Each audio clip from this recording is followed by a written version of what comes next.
Hi, my name is Dr. Ian Rice, sports medicine orthopedic surgeon with Beacon Orthopedics, and today I'd like to review a 2-minute video with you about shoulder rotator cuff repair, specifically arthroscopic shoulder rotator cuff repair. Let's dive into this video. Shoulder arthroscopic rotator cuff repair is minimally invasive, same-day outpatient surgery, so you go home the same day. Rotator cuff repair surgery is needed when you have a rotator cuff tear, of course.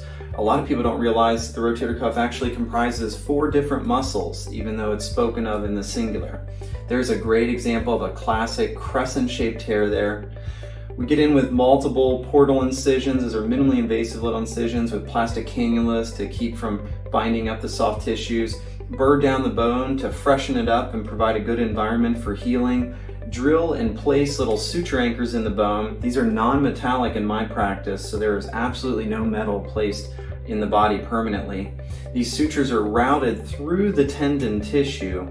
They're braided in a way that are a strong rope-like suture that have very good pull-through strength in the tissue. We then take them and lay them down in what we refer to as a double row construct in a crisscrossing pattern that really mats the rotator cuff tendon back down to its home on the greater tuberosity of the proximal humerus.